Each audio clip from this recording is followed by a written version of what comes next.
Hello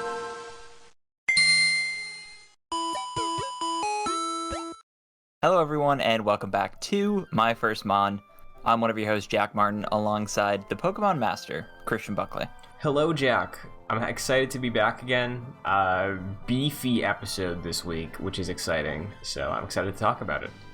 Yeah, we do have a rather long episode this week. I think the game just sort of takes you along a longer path than usual in between gyms, but should be a fun one. So, if you don't know, this is our Pokemon retrospective series, with this season covering Pokemon Emerald, week by week, gym by gym. You can support us over on patreon.com/joyclicks. At the $1 level, you can name the Pokemon in my party, just like Chad Gable from Derivative Z, shout out. And I'll give a little tease for this episode. I feel like I run into a pretty solid party by the end of this episode, so I think if anyone was interested in naming a Pokemon, I pretty much maybe already have my party. So if you want to pick and choose from the Pokemon I have by the end of this, by all means. And at the $5 level, you can get producer credit and have your name read out in each episode, just like our Patreon producers, Chris Sakis and Aaron Easton. Thank you very much. And finally, you can also get involved with the show by giving us any advice or corrections in the YouTube comments, and we will feature you in our Trainer Tips segment. Speaking of which, Christian, you want to hit us with some trainer tips? Sure. Definitely not Pedro coming with a correction that I got wrong last week, and I was wrong about this my entire life. I had no idea you could do this. So, the move deleter, as they are named, that's just their name, can make Pokemon forget HMs. I had no idea that was a thing that you could do. That's pretty huge. Yeah. Because I feel like that's one of those things where if you're new like me to Pokemon and you get seemingly this HM, which would seem like a powerful move, given that you defeated a trainer and it's usually how you acquire them, and you give it to you give it to your starting Pokemon and then you realize it's useless, that could be a huge L. So that's good that the move deleter can in fact delete that HM. Yeah, that's key for all the trainers when they were younger, or honestly anybody. You could have done this, honestly, who gave their little Trico cut.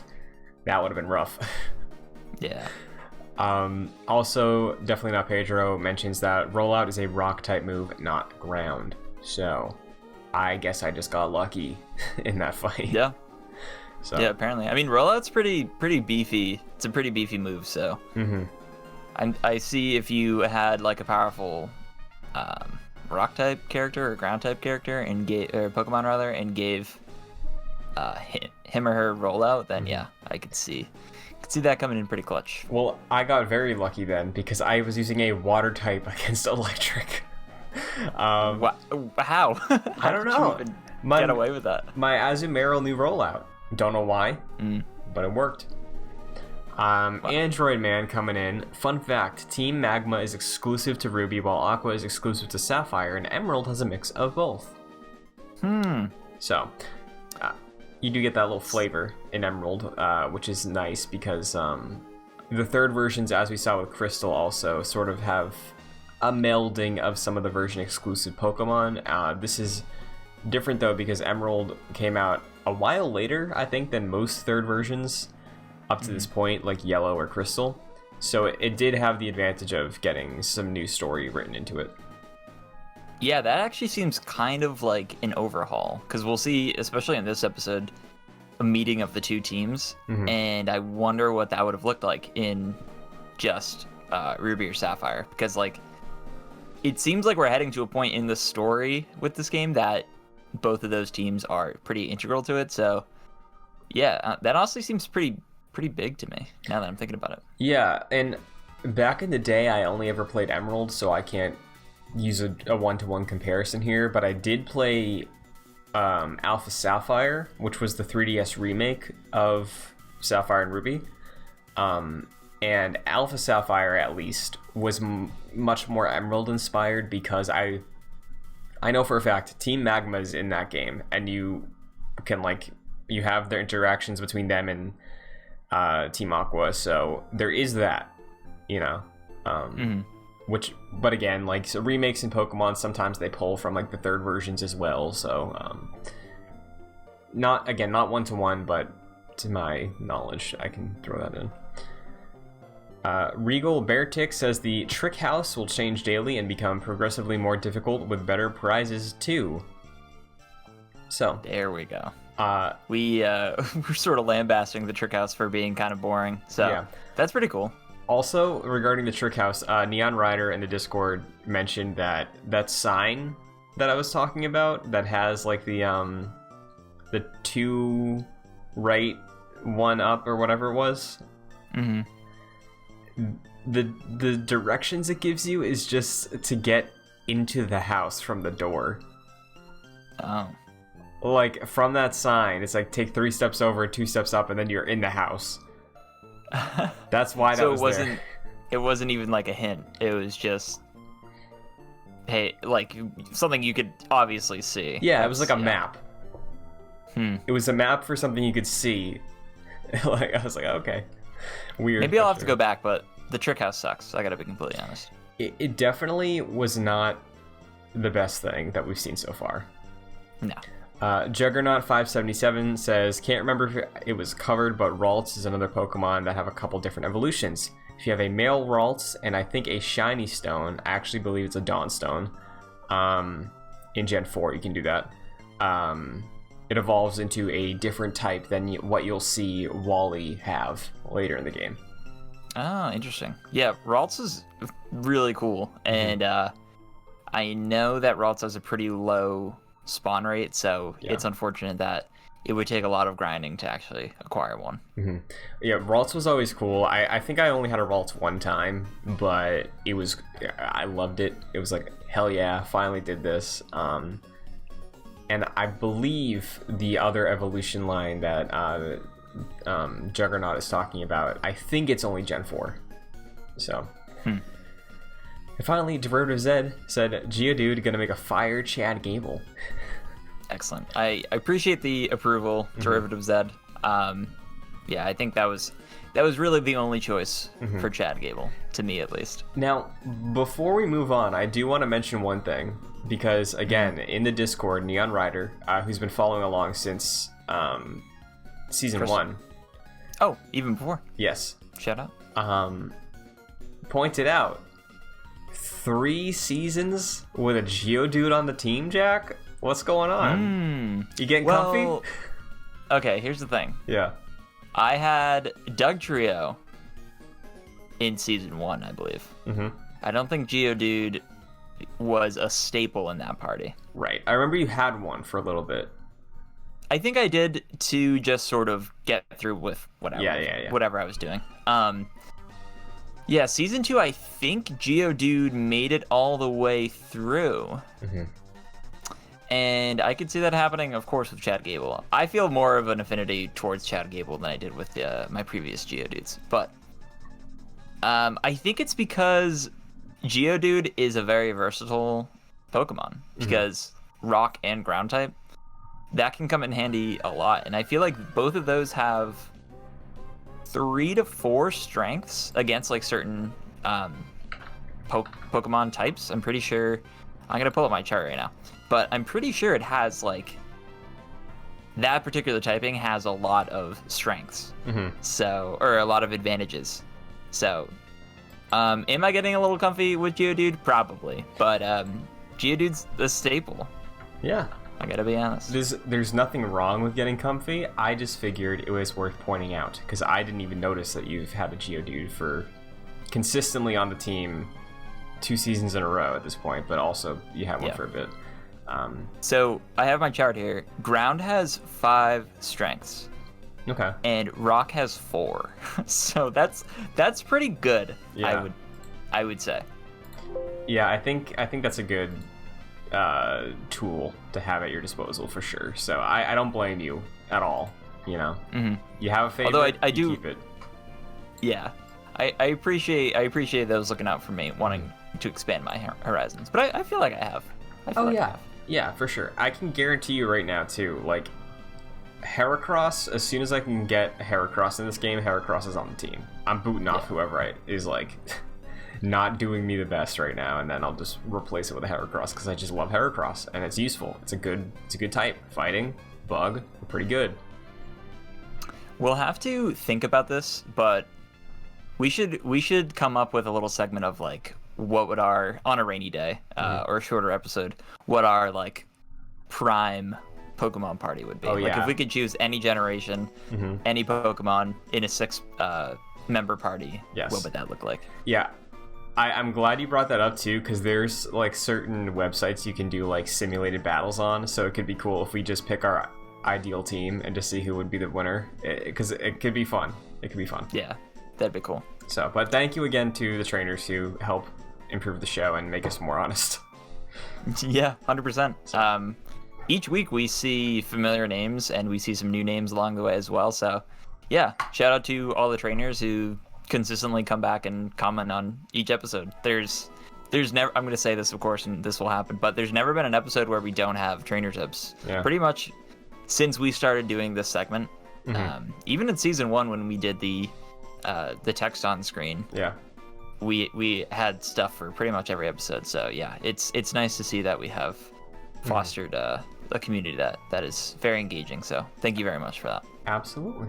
I agree. So Christian, without further ado, let me hit you with my current party. Of course, the man, the myth, the legend, Chad Gable himself, who's my Geodude. And I've officially named Geodude. It's legal now via the Slateport name raider. Very nice. So Chad Gable's a level 22. So is Chad Gable space? Chad space Gable? Yeah. Ooh. Dude, I fit that space in there. That's fantastic. I was worried. It's like Derivative Z. I don't know if that's going to fit, but I think they did some research. I think they realized that was... of course, I'm sure all the trainers know the character count, you know, off the top of their head, so... Right. I should not have doubted, but yeah, it's a perfect fit, so... Fits incredibly. And then we got my Wingull, of course, level 22. I decided to throw Electrike in the mix here. Okay. Level 13 right now, leveling up rather slowly at this point, so I'm putting him up front. I got my Nincada, of course, HM machine at level 7. Here's a question I have for you. Okay. Actually, let me get back to that. We got Makahita at level 21 and Grovyle at level 22. Now, very nice. For Nincada and for like HM Pokemons, is there any point in leveling them up? Because I just never do. I think it depends. It depends on who the Pokemon is, because occasionally you'll have instances where there's a pretty, like, a solid Pokemon. Like, you can have a Pokemon that could be a good foundation. That's like, I know people suggested Zigzagoon. Or actually, you know what? Look at Bellsprout, right? Bellsprout can do Flash and Cut. Essential to Gen 1. Your Bellsprout was with you to the end, you know? So, like, I do think there is some scenario where you can find yourself with an HM Pokemon that you want to level up and invest in, for sure. But there are plenty of Pokemon in the early regions that aren't worth the investment, you know? Like, some people actually go against the bird Pokemon for that reason, because why they do that is that, like, Pidgey, for example, Pidgey and Rattata are the first Pokemon you can catch in Gen 1. And because of that, because they want to incentivize you to progress and figure out how the world works, they evolve early. So I think that there's something there, like, you'll eventually outpace them in terms of who's stronger in the wild. So, like, there's levels, you know? It depends on what Pokemon is operating what slot in your team when you decide to make them the HM Pokemon, I think. I see. I'll probably never go through the process of doing that. Yeah. Just because, like, they're in my party to serve that purpose rather than actually be a meaningful fighter. So, yeah, but I could see that. What about you, Christian? What's your party looking like? Well, right now, I still got my Grovyle Kashi rocking it. Great name, by the way. Thank you. I'm very proud of that name. My Swellow Grayson, my Azumarill Bobber, my Nincada, the HM Pokemon, Pete, and later in this episode I'll make an addition to the party. So, but for now I'm just rocking with these 4. Excellent. Keeping it simple. Just 4 Pokemon. Keeping it tight. All right. So the first thing I do, I want to know what you do, is so we're in Mauville right now. After the gym, got our badge and whatnot. Took forever, for me at least. And then I go north to fight the Wind Straits. Do you do this as well? Is that the family? Yes. Yeah, I did that last week actually. Okay. Pre-gym, I did that just to have some extra XP gains for my team, so I could have them all at a little more parity. But I do remember this fight, and this is a standout fight for me, I think, in Pokemon, just because it's so interesting and different, you know. So you walk up to this house, you see this family. They're like, "Hey, we're the Wingstons." You said the Wind Straits. Wind Straits. We're all really strong, but like Grandma's stronger than Dad. I'm stronger than Grandma, so like you're gonna have to fight all of us, and nobody can beat us. And then what you have to do, which I really like, and I wish more areas in the game would do this, is you basically have a gauntlet of like a mini Elite Four kind of, except you can't heal in between them. You know, it's like it's just, hey, we're gonna check on you and see if you're like keeping your team up to snuff. You know. Yeah, that's what I came to realize. Like as I was like halfway through, I was like, man, you don't really get a break during this one. So yeah, it is sort of a standout fight. I didn't find too much difficulty with it. Yeah. How about you? No, I kind of breezed through it. I think I don't remember what their lineups were specifically, but my team, between like having Grayson with flying attacks and then Kashi with like the grass, I was able to destroy any grass and water they were throwing my way, you know, and rock. So like I was good. Yeah, so I have the lineup right here. So it's the 4 Vs, which I thought was funny. So Victor had a Tailo and a Zigzagoon, so flying and normal, I believe. Yep. Victoria had Roselia, which is grass psychic. And Vivi had a Marill, which is water. And we'll do Who's That Pokemon segment. Christian, describe for the listeners what you're looking at right now. I'm looking at a turtle-ish Pokemon with a large protruding back. And that is a Numel. It sure is. Mm-hmm. One of my better drawings, I'll say. Yeah, I knew immediately who it was, because let me tell you, Jack, I love a Numel. Yeah.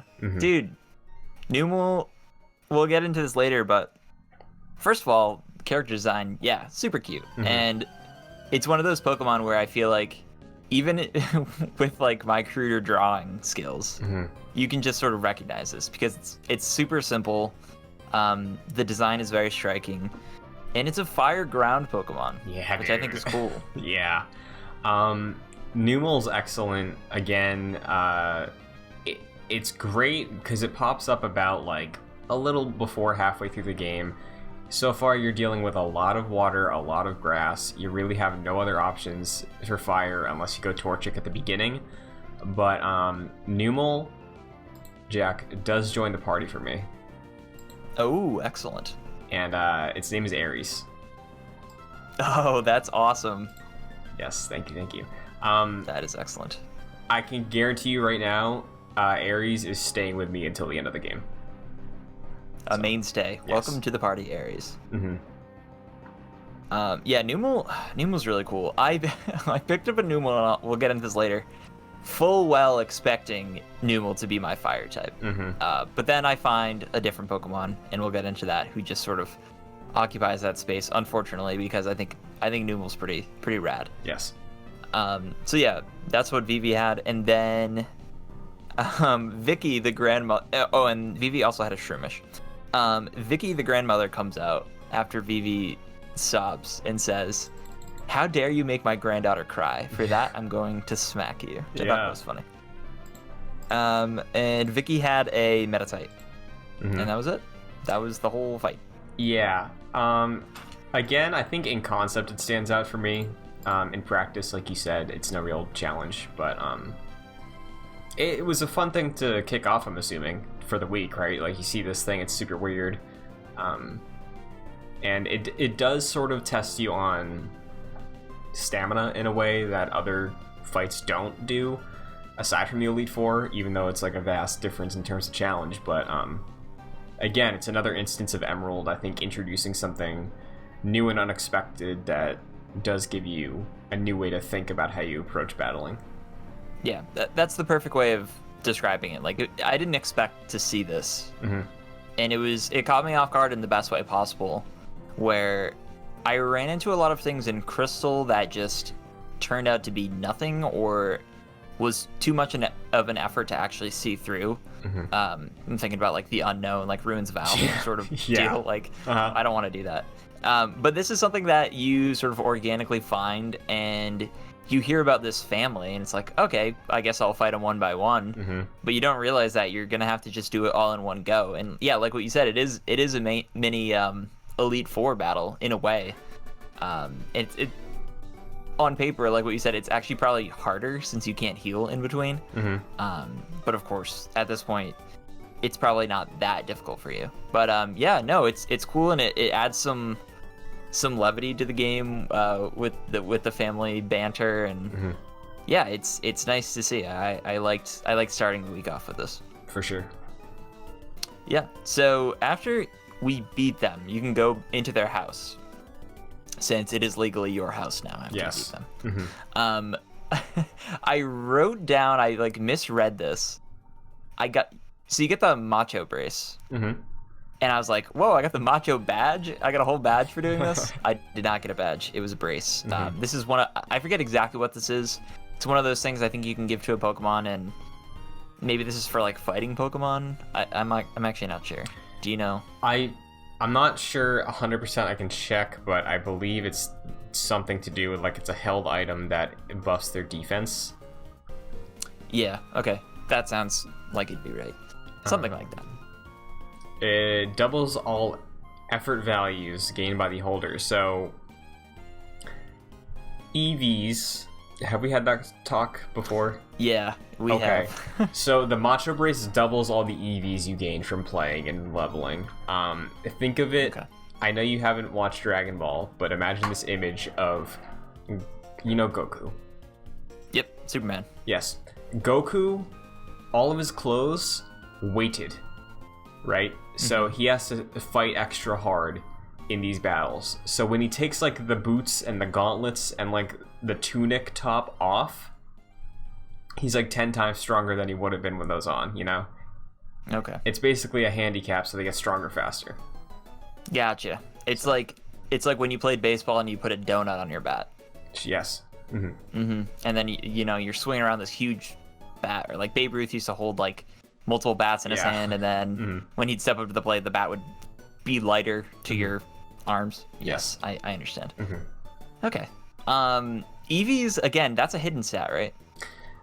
I truly don't know. The more recent games have given very, very clear ways to track that. But it's never been a focus of mine, And if like trainers that are listening are big into the competitive, I'm sorry, I've never cared. Yeah. I think I'm with you there. Yeah. Mostly because I don't understand exactly what it is. Yeah. For the most part. I've tried, and I still don't understand it. Yeah, it's just one of those nebulous things where it's like, I can ignore this. So, yeah, so if you have more conversations with the Winstraits, you'll learn that their brother, who I can only imagine starts with a V, their name, is going through the Pokemon League.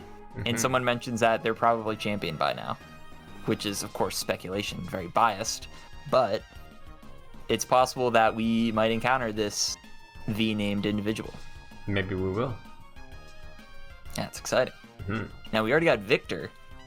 I don't know I don't know what this gentleman's name would be, given that he is a brother. Vlad, perhaps. Vlad the Impaler. Okay. Yeah. Maybe. Vlad. I'm thinking of any. Virgil? I go to Virgil. Like from the character from ODST, Halo ODST. Interesting. Mm-hmm. I immediately when I think V, I think Victor Zaz. Of course, we already have the Victor. Mm-hmm. So yeah, we could be encountering a Vlad. We could be encountering Vince. a Virgil. Ooh, Vince. That's the one, man. Yeah, You nailed it. We'll see Vince later in the game. Okay, I think Vince. If I'm not a betting man, but if I was, I would bet that Vince is the character we run into along the way. We'll have to wait and see. So keep our eyes and ears out for that one. But after this, basically we take Route 117, which I've already demolished all the trainers here in my efforts to buff my Pokemon for the Watson fight. So nothing really here. There's the daycare, which I avoid like the plague because of my Bellsprout mishap from last season, which all my moves were deleted. So yeah, no thanks. And yeah, definitely. And then we get to Verdun Turf. Home of the Sweet Chef. Exactly. So was that named purposely? Like this? Well, I mean, break it out, right? Verdant Turf. Yeah. Green Sure. turf, you know. And Wally is in the smoggy city. He's a sick kid. He's got to go where the air is clean, the grass is greener. So go to. Yeah. They literally like, oh, we need a place where the grass is greener. Let's call it Verdant Turf. Like, there you go. That's a good point. It's also hilarious when you think about it in the terms that you described. I know. So yeah, like what you said, this is where Wally is now, and his dad mentions that the environment and maybe also the Pokemon are helping Wally's health, giving him some sort of hope. I imagine Wally staring at the binary sunset, like a famous movie protagonist we all know. And Wally says that he's going to be stronger than me. Good luck, because I'm going to come for you again. Yeah. Like, So, how sad is this subplot going on? Because when I was a kid, I was like, okay, yeah, Wally, we're friends. But like now, when I look at it, I'm like, man, this is like underdog, you know? Like, goddamn. yeah. I mean, I wish someone would just teach him how to properly, like, spec out a Pokemon party. Sure. Like, he's got one Pokemon. Like, you can't... What do you, Ash Ketchum? Like, get some Pokemon. Ash Ketchum at the beginning of the series. Yes. So, yeah. It is a little sad. It's kind of funny, though. So, we go... I basically swap out here Nincada for Meryl, because Meryl can use Rock Smash. Meryl's not a mainstay. This is I'm using Meryl for NHM, so give Meryl my Rock Smash to get through the tunnel here. Yeah, with the Because Whispers. there's a couple of rocks. Yeah, there's a bunch of Whismers here. We've been in here before, but the other side was blocked. Yes, I believe so. This is the tunnel where originally we found Pico for Mr. Briny. Yes, that's right. Yeah. So we're on the other side. Meryl can rock through or smash through the rocks here. Do that. Someone gives me. I think we essentially reunite lovers here. Yeah. In this cave, which I think is funny. Yeah. So I get strength and then progress. Get back to Rustboro. Before that, I think one of the Devon people gives me a repeat ball, which makes catching Pokemon I've already caught easier. Yeah, so the repeat ball, I forget what gen that's introduced. I don't know if that's new to this or last gen. But yeah, the repeat ball, again, it's popular for people who shiny hunt, for people who are trying to get the best EVs possible, all that stuff. For me, I think the repeat ball looks like, because in this generation more than others, the Pokeballs have distinct looks. I don't know if you noticed that yet. Let me look up the repeat ball. Because like prior to this, it's just been different shades of that Pokeball sprite, you know? Like the red one from the original game, then we get a blue one for the Great Ball, and then we just get different colors.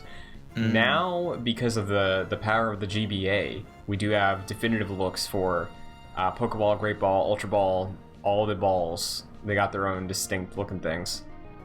They gotta. So, yeah, this one is... It looks like a normal Pokeball, but it has, like, 2 additional yellow sort of circles with black circles within that on top of each other. So that's pretty cool. Yeah. It's a cool looking thing. So have you noticed how the Great Ball and Ultra Ball look yet? Well, I don't think Ultra Balls are available for you yet, but the Great Ball has a specific look now. I'm gonna look that up as well. Usually, it's canon now. Like, so. Oh, it's canon now. Yes. So, okay, I got the Great Ball here, and yeah, like what you said, I remember like seeing that they look different in the menus, but I guess not really harping on it all that much. So the Great Ball here is white in the bottom, black line in the middle, as usual. And then on top we have blue, a blue sphere, half sphere. And then 2 like little red, almost like fingerprints that looks like you'd put your fingers there to throw like a fastball. Yeah. In a way. Stitching, kind of. Yeah. I don't know what it is. I've always hated the Great Ball. Really? Yeah, I hate that thing so much. Why? It's just like in the sprite art and in the on Google Images, if you search Great Ball, the first one that's like the hand-drawn version, the ridge, it bothers me because it's like a standard Pokeball. I feel like it should be smooth, you know, because the Ultra Ball is not like that. The Ultra Ball has some yellow decals on the black top, but it's not raised. Why do you think you're so special, Great Ball? You're not. I see. That's interesting. I guess that's only something... Can you only see that? Oh, you know what, dude? I'm looking... Oh my god, that's why. I was looking at the Ultra Ball, and I saw the first thing that popped up was an Amazon listing, and I was like, why does this look like a dodgeball from middle school? But it is the foam ball that they're selling. Okay. Yeah, look, the Ultra Ball's cool, right? The Ultra Ball looks fine. Dude, I'm gonna fight you on this. I feel like the Great Ball looks cooler. I mean, fair. This is just... It's been a thing that I've thought my entire life. Yeah. I can't unlearn that. Is it only because it is of the raised surface? Yeah, that's Great Ball's a little pretentious. That is exactly it. Because, like, there's the Master Ball. The Master Ball has, like, 2 raised bumps on it. It's like, sure, that makes sense. There's a thing called a Heavy Ball. It's got, like, studs around it. It's like, okay, makes sense. You gotta weight it down. The Great Ball that gets nerfed immediately, like 2 towns after it's introduced. Like, come on, stop this. That's fair. I'm just saying, if I was a pitcher like I was back in my day, I think I would have liked to be throwing this thing. Yeah, it's got some things I can latch onto to give it a little extra spin.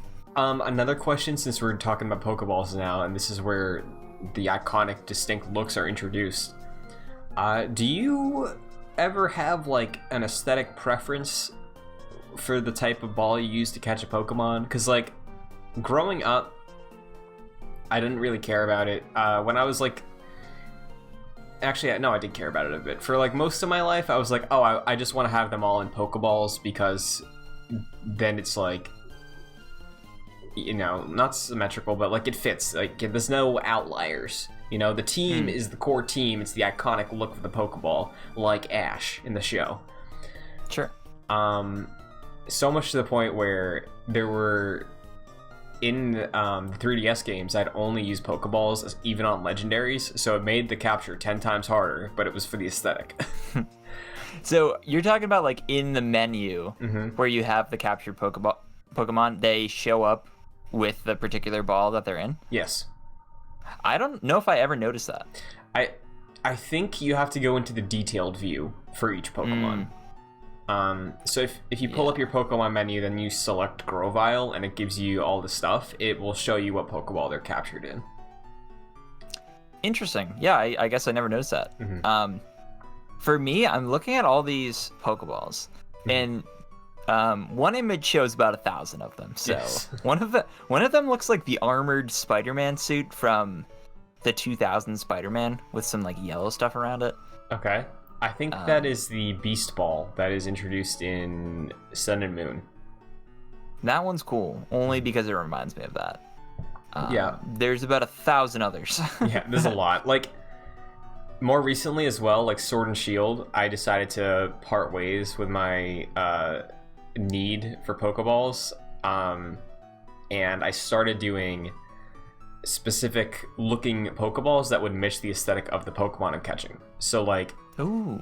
for instance, I'm forgetting who's on my Sword and Shield. Oh, I have a Pokemon in Sword and Shield. It's a Dark Fairy type. It's a big troll. It looks like a big hairy troll. Okay. I caught it in a Dusk Ball, which is black with some green spots on it, and it's a green troll with like black hair. So when I throw it out, it also has a visual effect of like this like toxic smog that comes out of the Pokeball. So like I've started doing that. You know, if it fits the aesthetic of the Pokemon, that's the ball I use. That's excellent. In Emerald, I guess I just haven't been noticing. If I throw out a Pokemon that I caught in a Great Ball, will the sprite, like in battle, will the sprite show up as a Great Ball? Yes, it will. Wow, I can't. That just like went over my head. Maybe it's because most of the Pokemon I've caught have been caught in just traditional, regular Pokeballs. So I probably just didn't even think of it. But that's cool. That's a nice little detail that I didn't even notice. Yeah. So. Yeah, that's very cool. So we get the repeat ball. I go to the Devon exec and he gives me EXP share, which I use actually a lot this episode. Are you like rotating? On various different Pokemon. Yeah, okay. Yeah, so I'm giving it to like Electrike at some point. Grovyle in the battle sequence with the gym leader. The trainers will see that. I just, I was using one particular Pokemon because I had the advantage, and then I was just giving, Grovyle some XP. I haven't really been using Grovyle all that much, so I want to try and, continue to level it up. So that comes in pretty useful. Also here, I go, like, one of the trainers said, I forget who. I go back towards the beginning of the game and I catch a Zigzagoon for my HM Pokemon. So right now, it's taking that spot compared to Nincada, but Zigzagoon can't learn every HM, so it'll be a back and forth between the two. Yeah, I considered doing the same thing, but I didn't want to go all the way back, so I just caught near Verdun Turf. I got a Poochyena,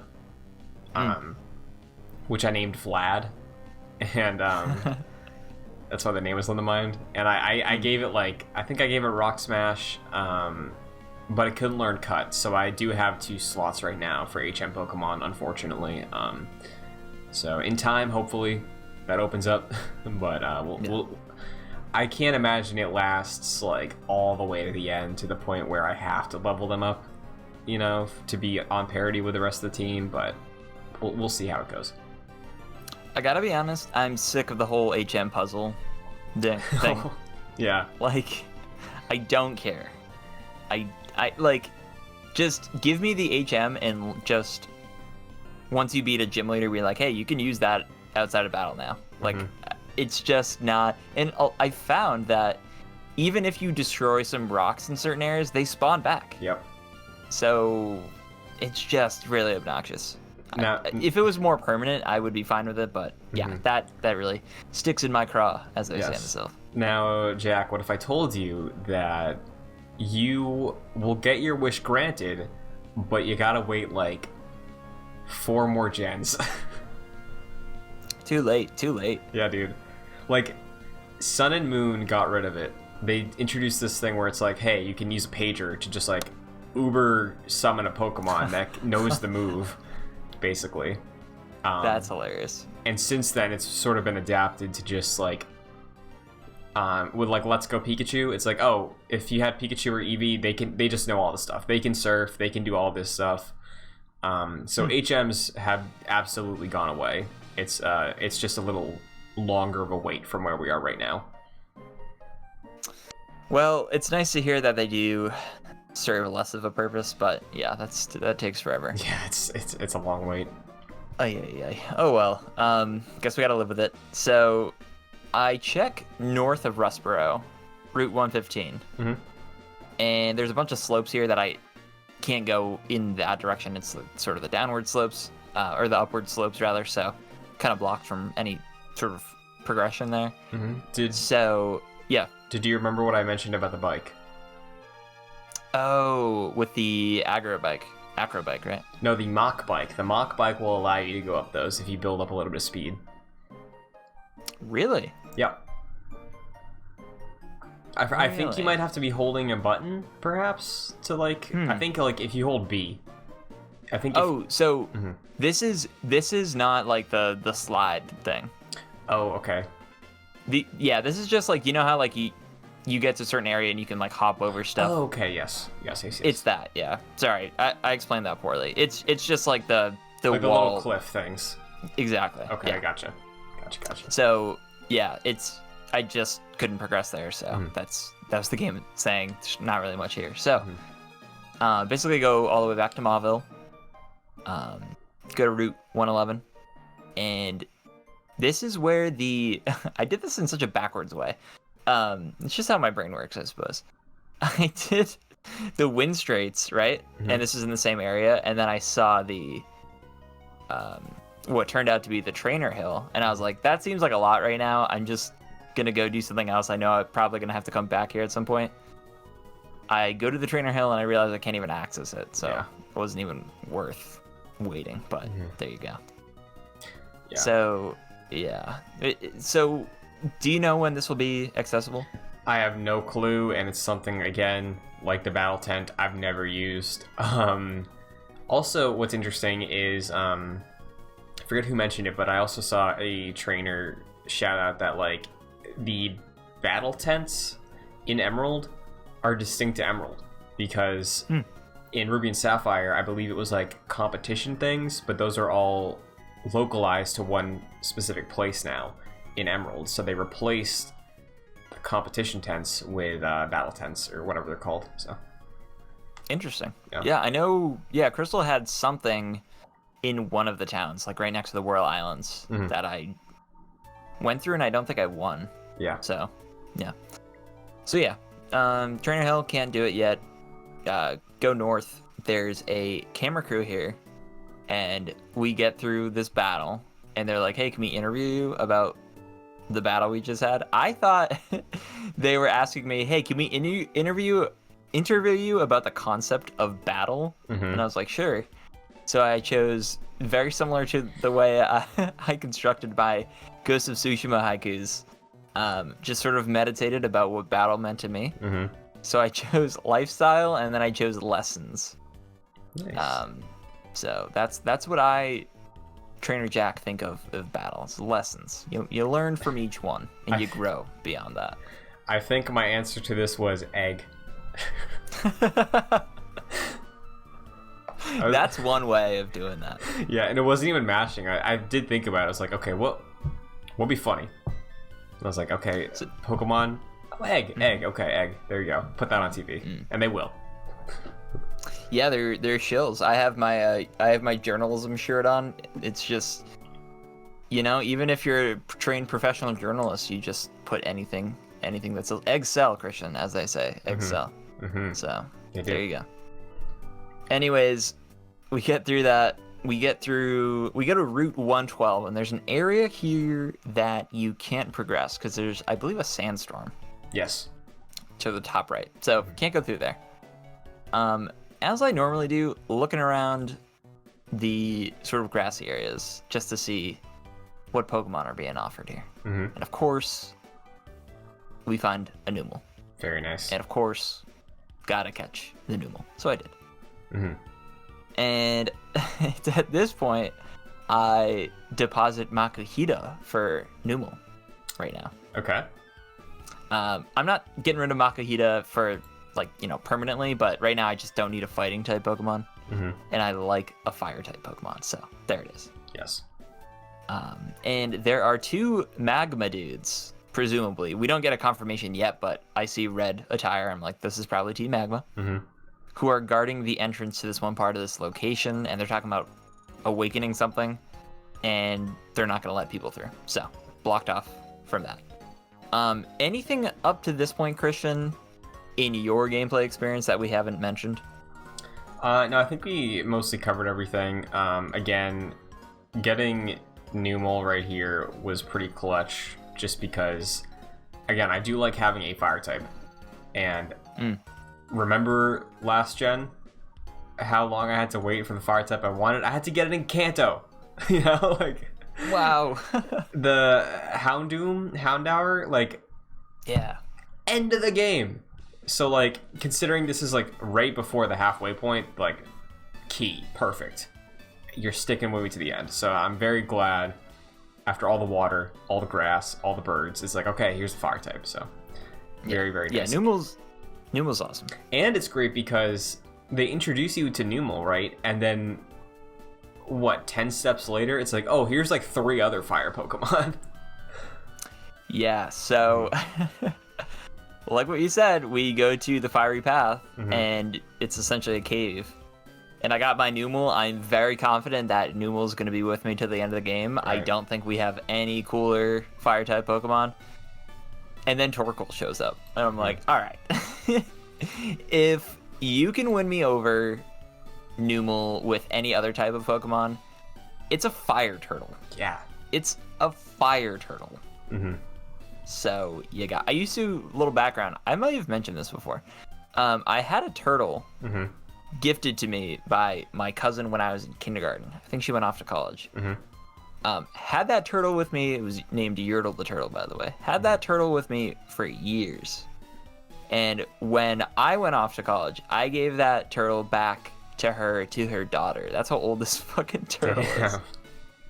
So turtles are cool. Shout out to Yertle the turtle.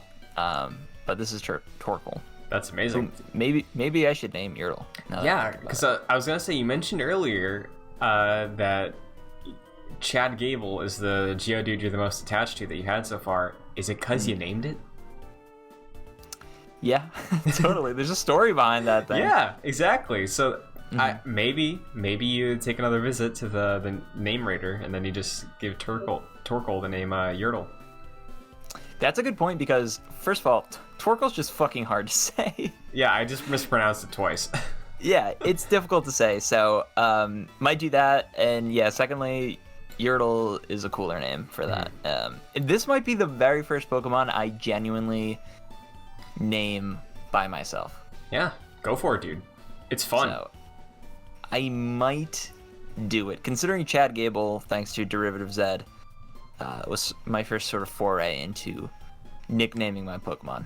So I'm going to consider that. I will consider that. Very nice. Yeah, because like I've been doing it right, and occasionally it'll hit points where, with Numel specifically, I was sitting on that page for like 10 minutes trying to think of it, because it was like I didn't want to name it like Spark or like Ember or anything like that. So it was taking a bit. I was like, it looks sad. Should I name it Eeyore? But like, there's nothing here. It's a camel. It's not a donkey.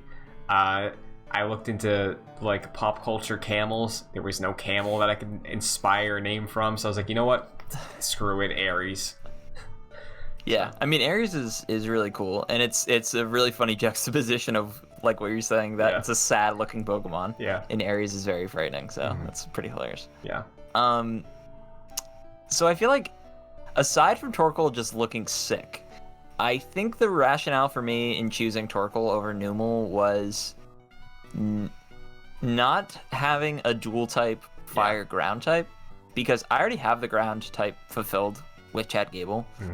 So it was somewhat redundant, and I didn't necessarily want to have the weaknesses associated with a ground type. Yeah. Of course, twice the pride, double the fall, as we always say. So, yeah, I kind of just... It was an easy choice when I thought about it a little bit. Yeah, I like that thinking. That is the thinking of a seasoned Pokemon player. Very, very good call. Thank you.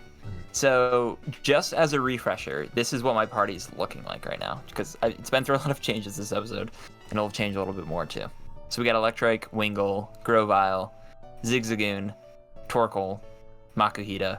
Chad Gable has been temporarily removed just to add some spacing to level up some people. Chad Gable is a staple, and he deserves better than this, but he's gone for now. Mm-hmm.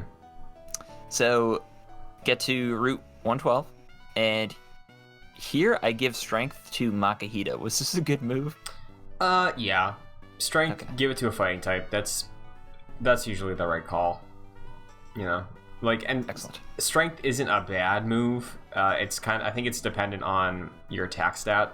So, again, fighting types usually have naturally high attack stats. So you made the right call. That's fine. Okay, cool. Yeah, because I don't think I could give strength to Zigzagoon.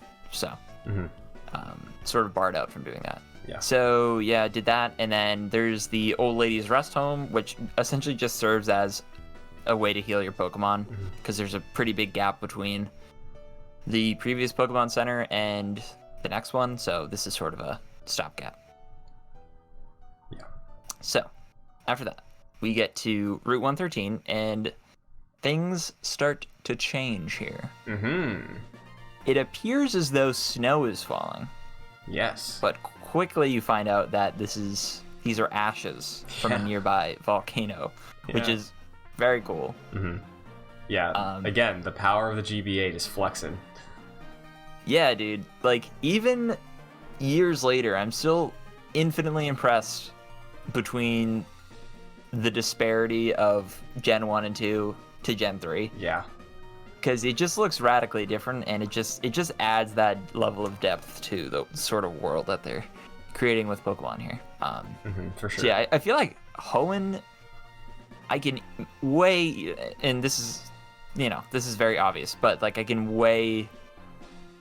better picture Hoenn in my mind than I can Kanto or Johto. Yeah, do you mean for it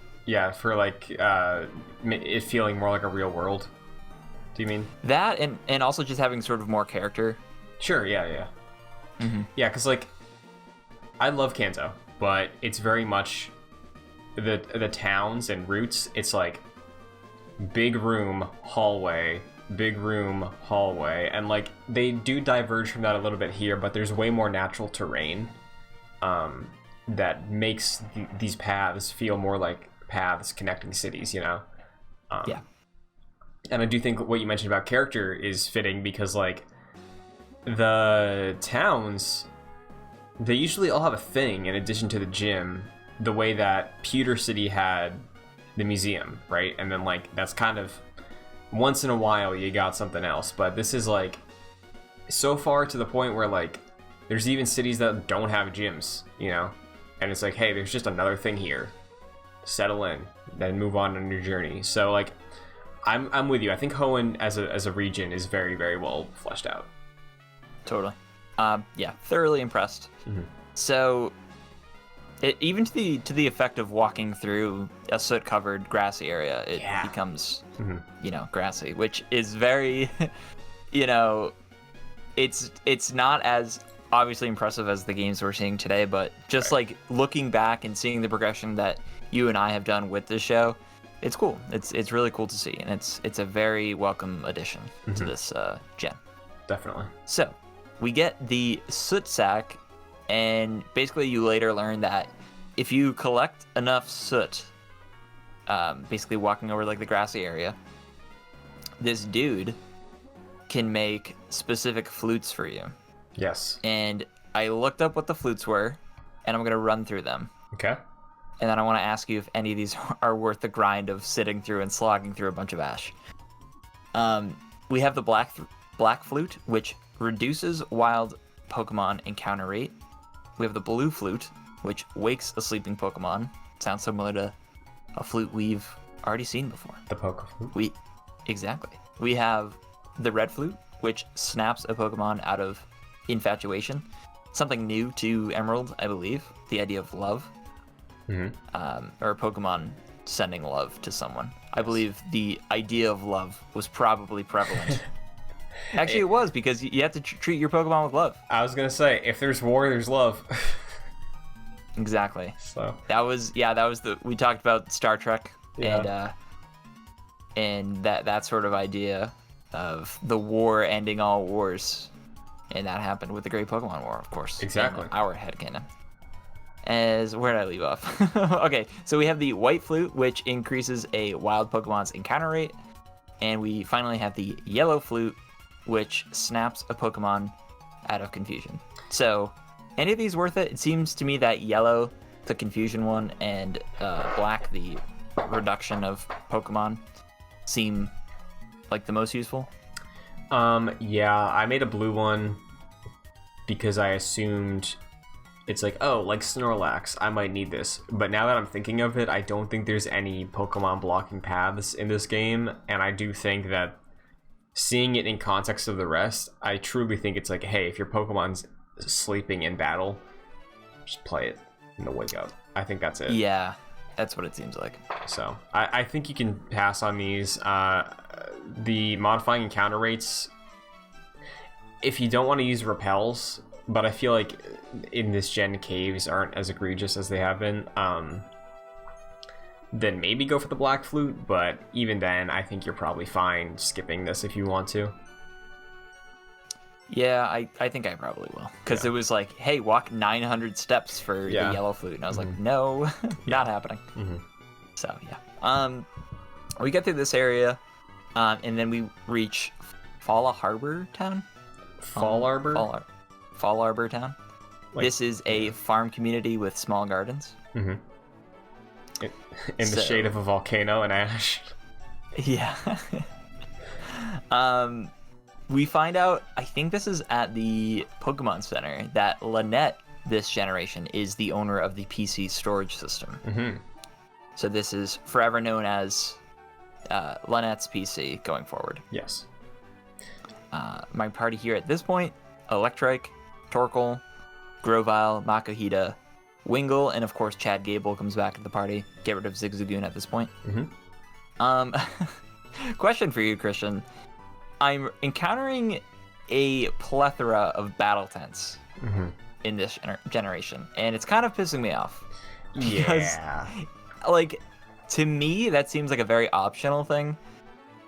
But with them being in, like, every other town, it feels like I'm missing out in a way. Is it fine to keep ignoring these? Should I go through them?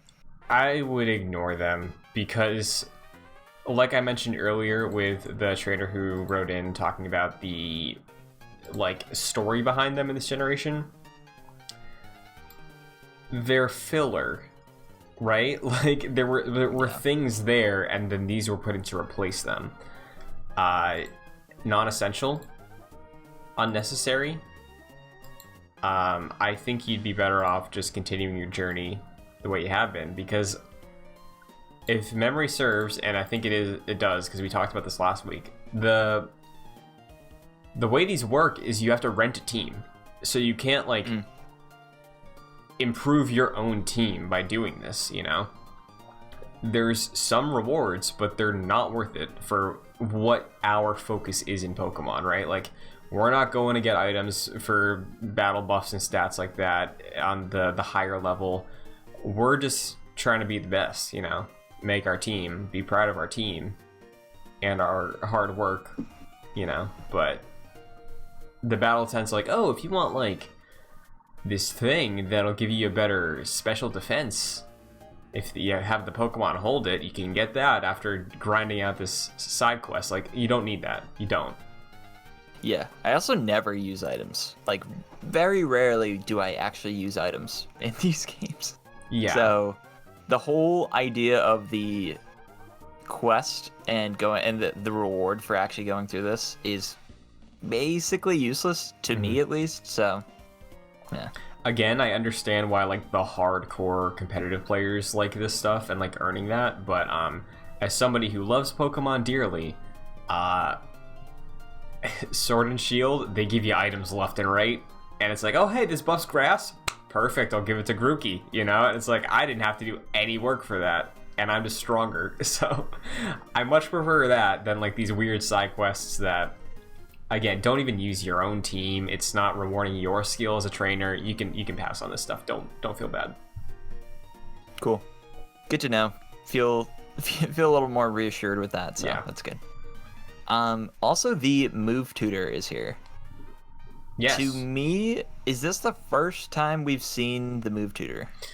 Again, it's tricky for memory because I know the move tutor is in Fire Red, which is a remake of Red and Blue from this gen. So the remakes usually apply new mechanics from the gen they're made in to the original game.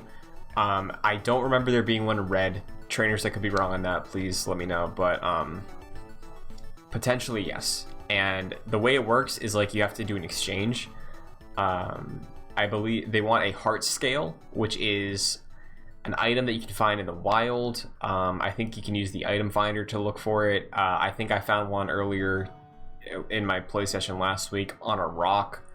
I just went up to the rock, I hit A, it's like, hey, a heart scale. And I don't know if we've been over that, but occasionally if you're in a cave or if you're anywhere, you see a rock that's not like a rock smash rock, just an environment one. If you interact with it, sometimes you can pick an item up. That's cool. I have seen a few. I just haven't done anything with it, so yeah, good to know. So nothing major usually, just like sometimes a potion, sometimes like an ether, sometimes an item you can sell for Poke Cash, Poke Dollars. It works. Pokebucks. So, does the move tutor always have like the same move available? Like, is the move tutor always like, hey, today or just right now, doesn't have to be day by day, I have this move? Or can you be like, hey, I'm looking for this move? So again, basing this off of recent Pokemon games, because I was a dumb kid, I never used the move tutor. I was just like, I don't want to find this hard thing, I'm just gonna give Charizard all fire attacks. Like, the move tutor in recent games allows you to like say like, this is my Pokemon, for instance Grovyle, right? I want Grovyle to learn Pursuit because I made it learn forget Pursuit for a different move, but I want Pursuit back.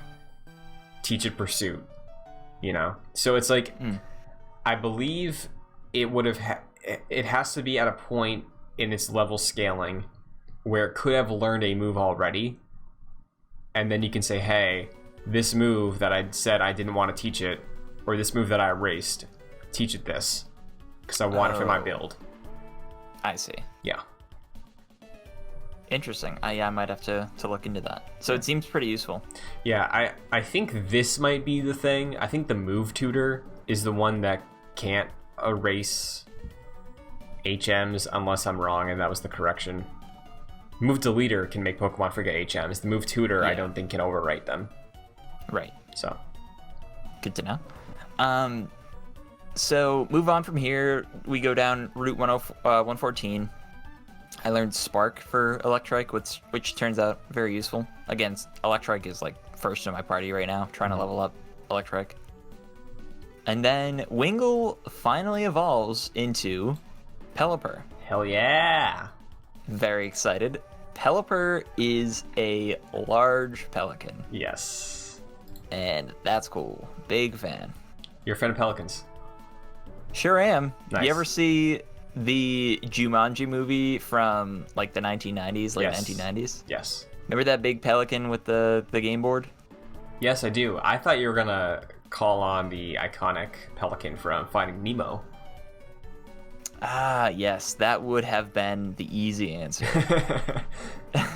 Does a famous person voice that pelican? I was just wondering that. Well, we have a Norman Osborn reference, and I know Willem Dafoe is in that movie. I think he's Gil. Yes.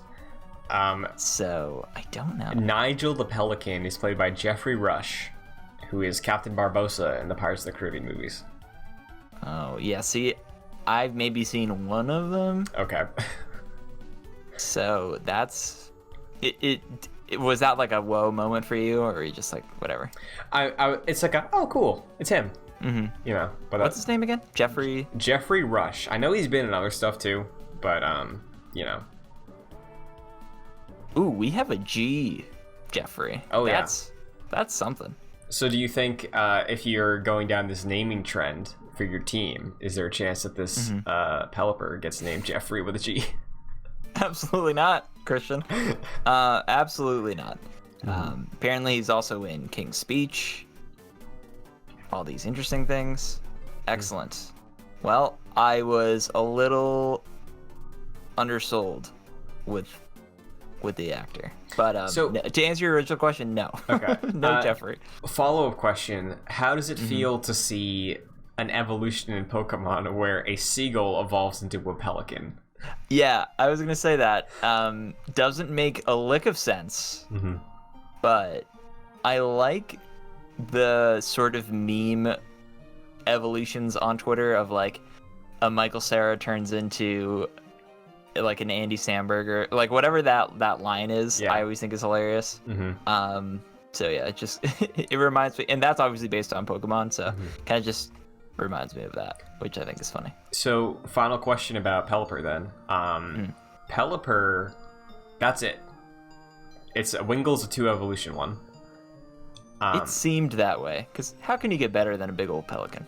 Yeah, so with the progress you've made with Pelipper so far, as it being your water type, your flying type, do you see a world where Pelipper makes it to the end?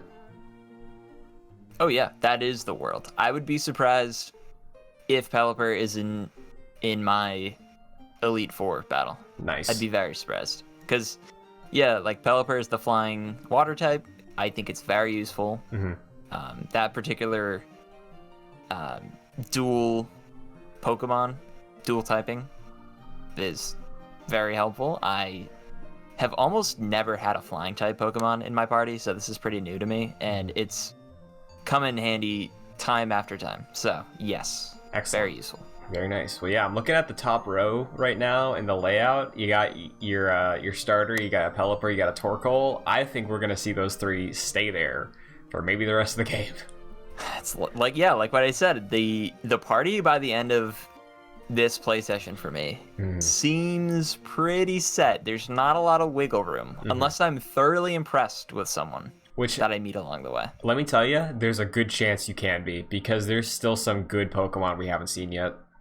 Yeah. Interesting. Now you know that I don't really mess around with like psychic types or like fairy types, or I don't know if fairy's in here yet, but the sort of lesser thought of typing, less obvious typing I suppose for Pokemon.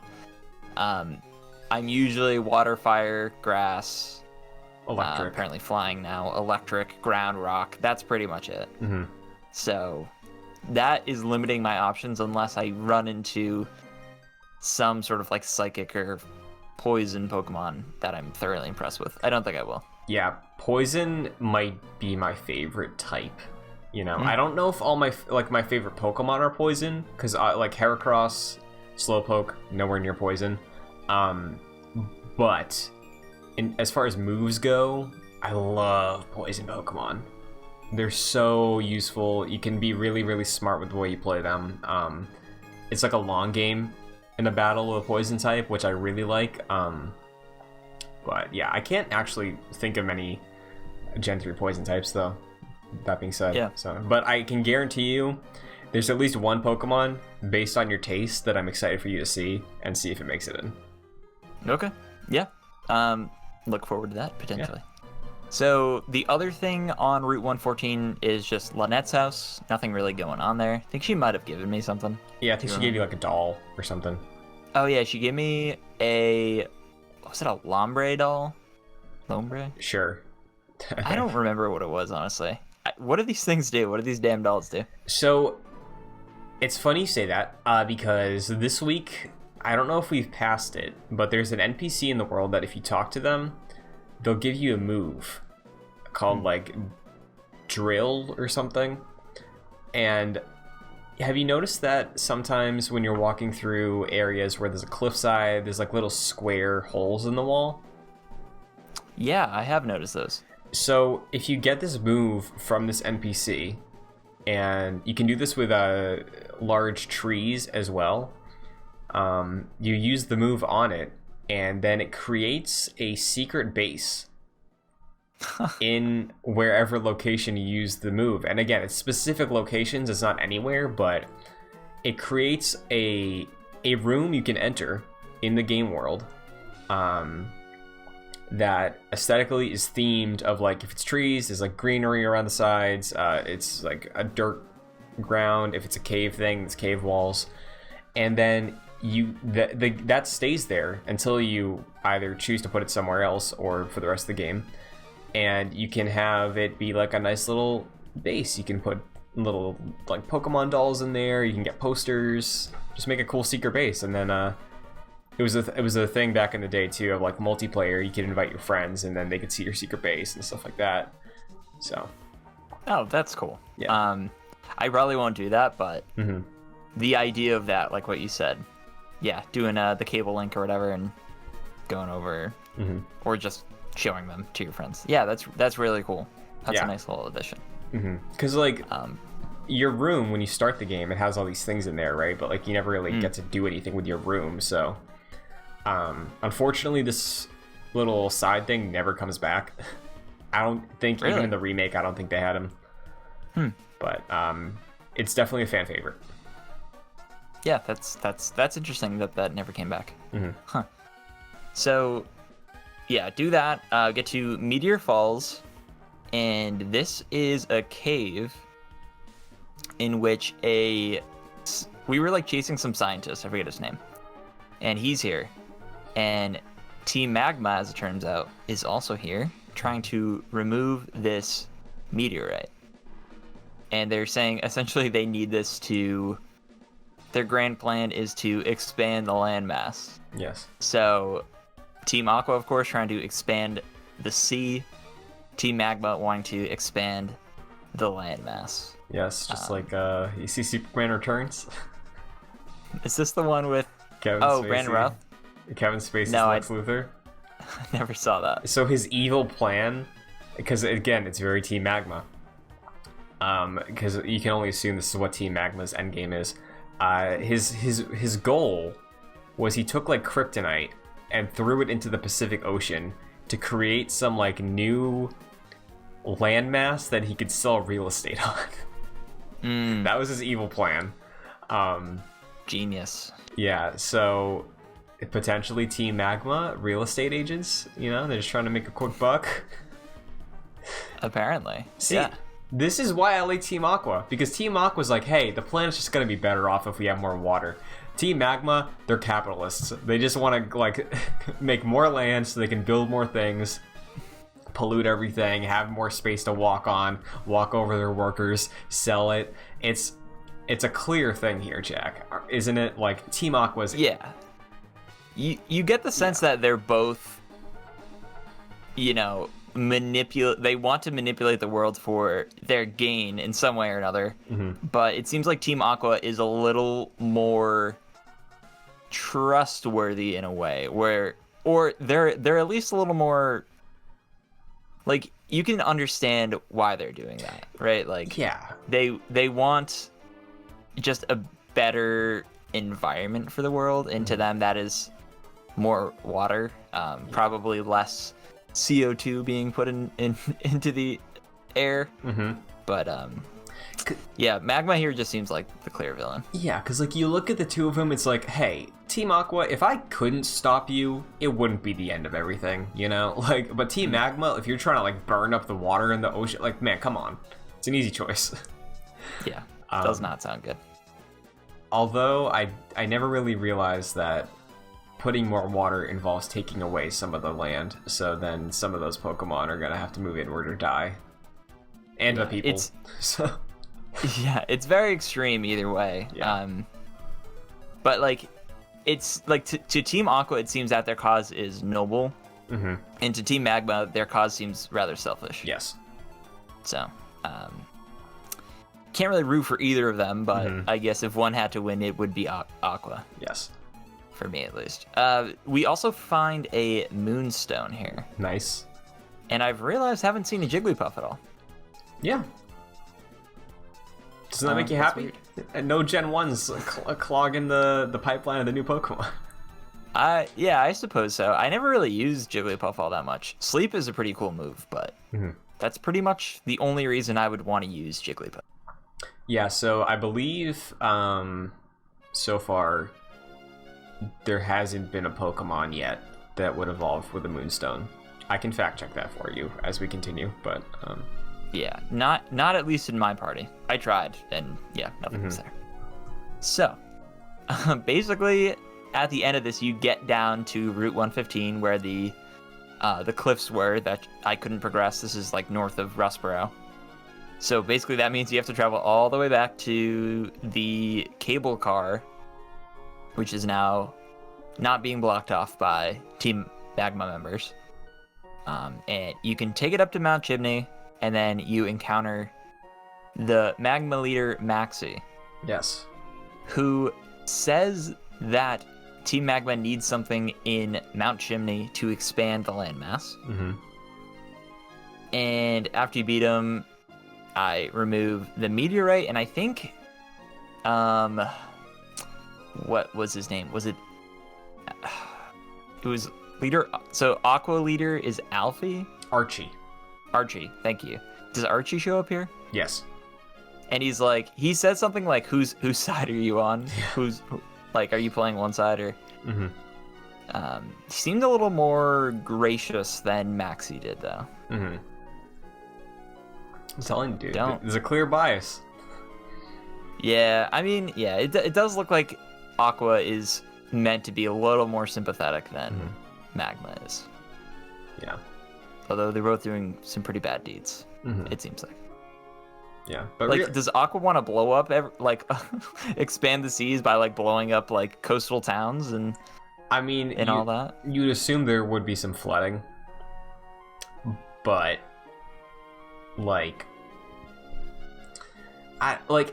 it's a thing where it's look at like Final Fantasy VII, right? Where like the eco-terrorism, it's like the goals are things that should be happening, right? Like treating the planet better, more respect for nature, the Pokemon that live in the water. But the method has some collateral damage that isn't enough to stop this group from doing it. So on that level, it's like, okay, I have to judge you on that. But really, so far, and I'm pretty sure the same goes for Magma. So far, well, no, Magma kidnapped. Well, so did Aqua. So I think both sides have a little bit of kidnapping and like holding up traffic. Just a little. Yeah. So yeah, so far it's mostly been talk though. Yeah, definitely. It seems like Magma is furthering its goal, at least in our eyes, because this whole Mount Chimney business is interesting. Maxie was saying that he needed to wake something up. Yes. Inside of Mount Chimney, which we haven't seen yet. So I'm sure we'll get the conclusion to that. Seems like a big old Pokemon to me. Yeah. Do you have any guesses on what it could be, what it could look like, what it's called, perhaps? No, but I think that... So, I remember you mentioned this in Gen 1, and I mentioned this a few episodes ago, that in later iterations of Pokemon, it's always like these two warring teams like fighting over the box art Pokemon for these games and using them for their own use. So we could be looking at some sort of a big old fire type Pokemon. I don't know what that looks like. I think dragon, but that's already been overused, so I don't know. So and then I bet Aqua's looking for some sort of water Pokemon. I don't know. So do you think then, if we're talking about the box art legendary, do you think it involves our mystery serpent that's on the cover of Emerald, or do you think it's something else? Ooh, maybe. Maybe I'm looking for the Emerald Serpent as a way to counteract the other two. Of course, Christian, we have the idea of, double battles in Emerald. So am I using this serpent to defeat these? I'm just making shit up right now. No, keep going. I love it. Is that what's happening? I don't know. Am I gonna have to defeat both of these with with my Serpent? I don't know. That, it seems like that would be too cool, right? Like, there's not a chance that happens. Maybe. I always try to read your responses to my claims, and I can't read this one. I don't know if this is actually gonna happen. Mm-hmm. Because sometimes you fuel the flames, but of course that just never happens. But I guess we'll see. Yeah. I don't know what's happening here. My expectations are always more grandiose than what's actually. Yeah, like look at the track record, I think is your answer. But I do like this, and I do like hearing where your head's at. Because I know where the story goes, but you don't. So like hearing what you're expecting, it makes it fun for me, and I'm sure the listeners as well. So I'm glad that you're thinking these things, as always. Yeah. We will find out, but until then, I am going down Mount Chimney now. By the way, a very apt name. I think that's funny. Yeah. Also, the cable car cutscene, quaint and refreshing. I like it a lot. Yeah, we don't see a lot of cutscenes in Pokemon. Yeah, it's like, it just feels nice. You sit in it. It's only like 10 seconds, probably less, but like you're just going up that thing, and it's like a nice little tune going on. It's like you're just chilling, waiting to keep on your journey, and it's like a nice little pause. I like it. A brief reprieve.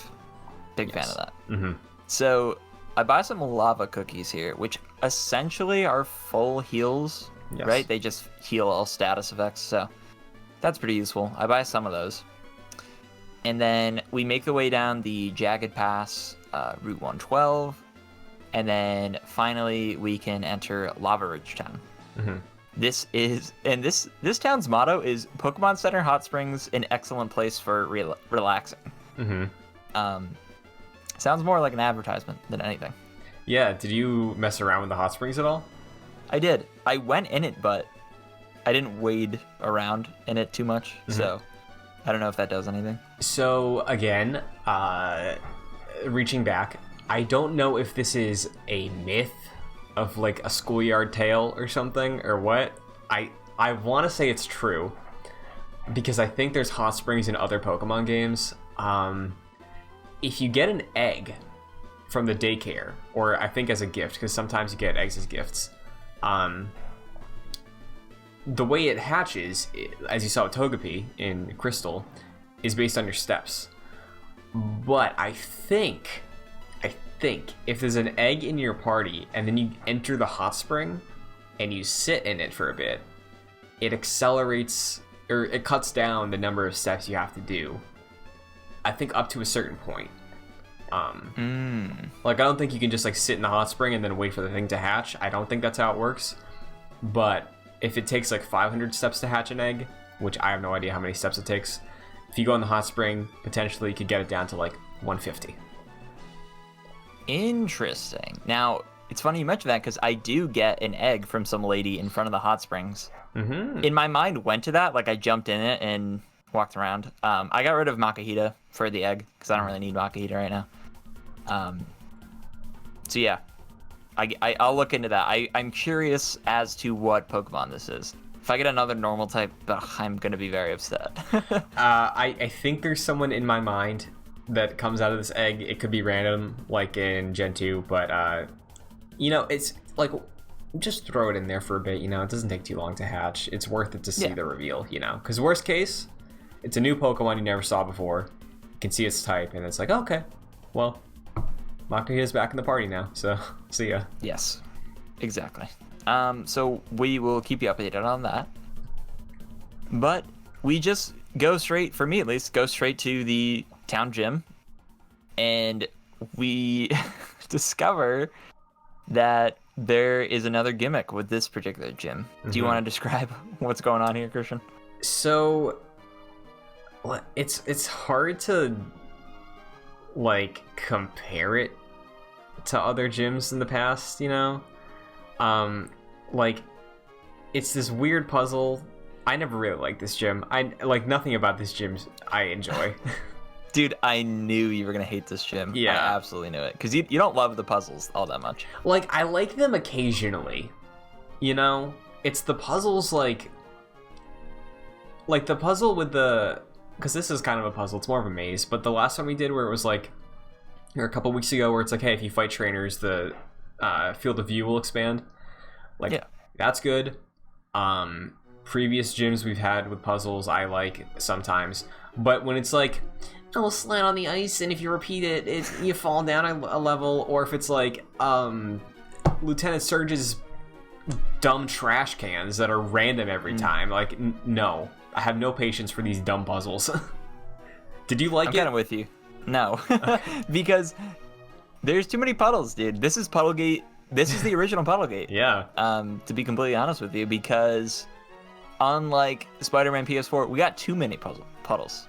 And too many enemies were lurking in these puddles, like crocodiles waiting to snatch you up. IGN, too much water, 7.8. They're right. Yeah, they nailed it. Yeah. They nailed it. But yeah, eventually after a lot of trial and error, which I imagine you probably did this, this was one of those things where it's like, I'm just gonna keep jumping in puddles, and wherever I come out, I don't even know like what was the path. I just kept jumping in puddles. Yeah, I brute forced it. I was just like, okay, I fall, okay, do it again, until I got to the end, because yeah, it was annoying. But we get finally to Leader Flannery. This is the one with a fiery passion that burns. Of course, I knew this going into it. Leader Flannery, fire-type Pokemon. I guess I should have expected that, and I think I probably did because of all the fire-type Pokemon I was encountering along the way. And of course, I got my Pelipper. Seemingly, this gym is going to be fairly easy. Mm-hmm. And largely, it was, because my Pelican is coming in hard. With, by the way, I don't even have that good a water-type move. Yeah. Yet, I feel. I have Water Gun. That's it. That's like the most basic of... Yeah, that's the most basic of water-type move. Yeah, because I was in a similar boat as you. Obviously, staple of the team so far this season, my Azumarill Bobber, right? I have Bubble Beam as my main water attack, and I kind of just lasered through this, no problem. Yeah. It's with the easier and more obvious types like fire, water, grass, what have you, they're fairly easy because like you're probably gonna have a member in your party with the advantage over those. Yeah. And this is that case. Of course, Flannery throws out a Numel, and my Pelipper comes out. Before Numel could even act, I shoot Water Gun at it, and I get a one-hit faint. So that's Numel. Sorry, Numel. You're great, but you're done. You're done for. And then this is a fun Pokemon. Slugma comes out. Now, Christian, what?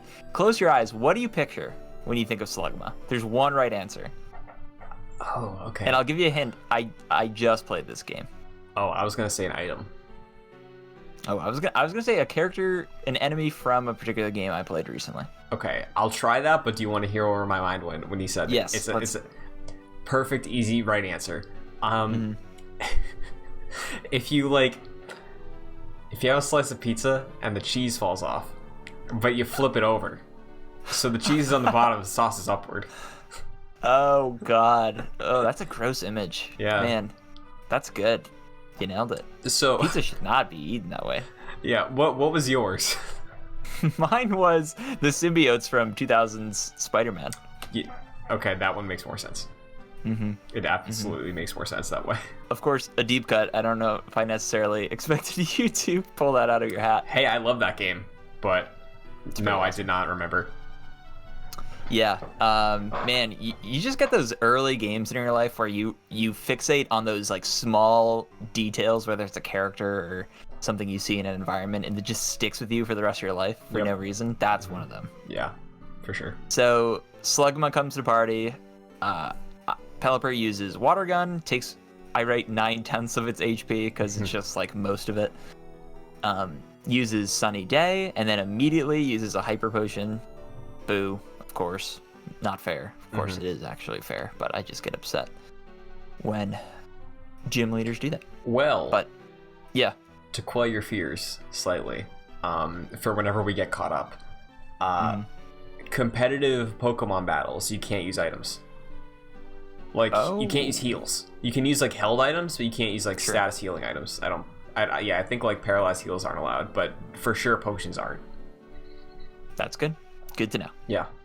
So after the hyper potion, 2 water gun attacks from Pelipper, and then Slugma uses light screen, but that doesn't matter because Pelipper comes in with water gun, gets the feint.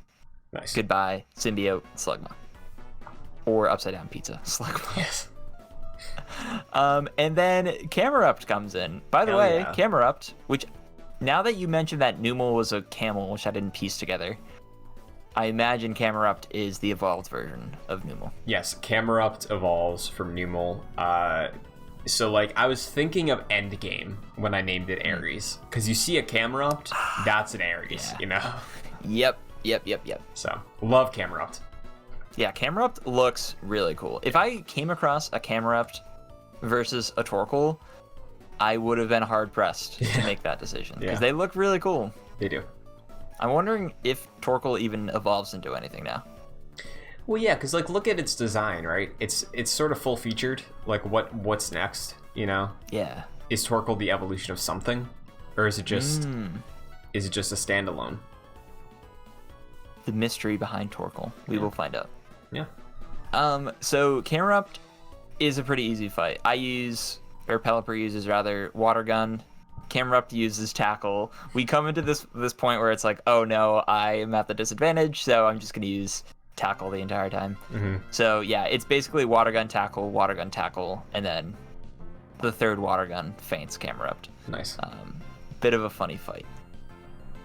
And then we reach the hardest part of this fight, which I get a few feints from, is Torkoal, of course. Now, Torkoal comes out, I use water gun, it body slams me. Yeah. Then I use water gun, and then it uses overheat, and it feints Pelipper. Yes. So, overheat seems like a pretty OP move. Yeah. I don't remember where you get it from. Actually, no, you get it from the fight, actually, I think. Yes. Yep. So, we can talk about it later, but maybe give it to Torkoal. Yeah, definitely considering that after all this. So, yeah, after my Pelipper overheats, Torkoal uses a white herb, which I note is probably an illicit substance, but that's fine, I guess. Guess the refs weren't watching. Then I pull out Chad Gable, and then a hyper potion is used. Boo. I use magnitude 10, which takes half its HP, which is pretty good. But then, of course, we get one hit from overheat. Chad Gable is down, out for the count, loses its WWE title. And then I pull out Torkoal, essentially, not to fight Torkoal. I don't want a Torkoal on Torkoal battle here. Who would? But essentially, yeah, you don't want to see that happen. It's like it's like at the end of the Mewtwo movie where all the like Pokemon are fighting each other, and it's really sad. Yeah. Man, that's the first actual Pokemon reference that I've made. I usually make stupid references. And almost like 35 episodes of doing this show. Yeah, I nailed it. Proud of you. Thank you. So yeah, Torkoal comes out, and I use a revive for Pelipper, but I was like, I might as well see this through. I just kind of want to see what happens, and I'm body slamming back and forth between Torkoals, and then overheat feints my Torkoal. I'm like, all right. That's it. It was fun while it lasted. Pull out Pelipper. I use water gun. 2 body slams against Pelipper, and then finally, water gun feints Torkoal, and that is Leader Flannery defeated. Congratulations. Thank you. We get the heat badge. You can use strength outside of battle now, and then yes, we get TM50, which is overheat. Very nice. Yeah. So, Gym 4 down. Like halfway done, pretty much. Yeah. Like you, really no issues. I had the benefit of my Azumarill was a single type, so I was like able to tank through most of it. Nice. But I'll ask you this: like you mentioned, we're halfway through for gyms. We've definitely had a lot more content in addition to just the gyms compared to the previous 2 games. And the way they've been teeing up the story. I can say there's definitely going to be more than 4 episodes left for this season. Yeah. Maybe like 6, So not like a significant amount of extra, but more than there would be to correlate with the gyms. So. Okay. Yeah, we usually get like 1, maybe 2 extra episodes after we go through like the 8 gyms, which is 8 episodes, and then we do like the Elite Four, which is another, then maybe a wrap-up episode. So, yeah, sounds like we're getting a little bit more. Yeah, so, slightly. There you go. That's nice. But expectations for next week then? Do you think, since we reached the halfway point, just as a check-in, like difficulty-wise, what are you thinking? Are you thinking story-wise, things are going to start popping off even more? Like, when we're going to sit here a week from now, what are you expecting to have changed from your journey so far? So I want to get my party toward more parity. At least to 25, maybe to 30 at this point. Because I'm essentially at the point where I should be around 25-ish. I think Torkel here was in the mid-20s. So I'm like, okay, I should probably be around there and exceed that for next episode. Yeah. So I want to do that. Right now, my team is 30, 30, 31, 31. And then my Ninkata's at 12. So...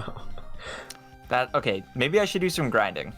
Yeah, because sounds like I did some grinding because I wanted to get my team close to 30s. Numel evolves to Camerupt around like low 30s, so I wanted to just get close to that for next week. But yeah, I'd say at this point I'm slightly over leveled, only slightly though. Okay. But if you want to do a little bit of grinding, I don't think it can hurt.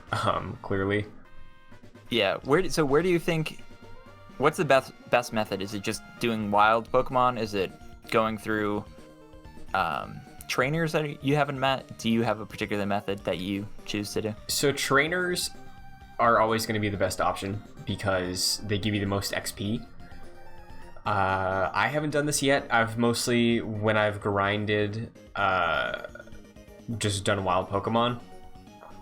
But a feature of the Pokegear is the phone that you could use to call people for rematches.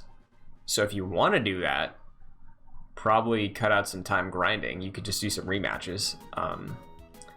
But yeah, if you're just down to chill out, listen to a podcast for like hour and a half and grind up some Pokemon, then that's the way I do it. So yeah, I maybe I will do that. I will consider that. Yeah. So yeah, that's what we have to look forward to. Again, I'll shout out the Patreon.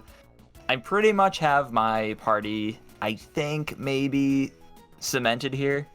So at the $1 level, if you do want to name any of the Pokemon in my party, feel free. Of course, at the $5 level, you will get producer credit, just like Chris Sakas and Aaron Easton. So thank you very much. But before we go, Christian, where can the people find you? You can find me on Twitter, Instagram, Twitch, TikTok, Chun2D2, as well as here, youtube.com/joyclicks with you, Jack, on our Marvel show, Excelsior. That's every Saturday. Jedi Knights and Gamescast as well for other topics. But yeah, what about you? Yeah, you can follow me on social media at FascinatedJack. I will say keep a lookout if you're a fan of the long play club that we've been doing. We finished Metal Gear Solid 1. We have a sort of interstitial between 1 and 2, and then we will be starting Metal Gear Solid 2 very soon. Yeah. This is I think one of both of ours maybe favorite Metal Gear back in the day, at least for me. It sounds like it was for you too, so should be an interesting one.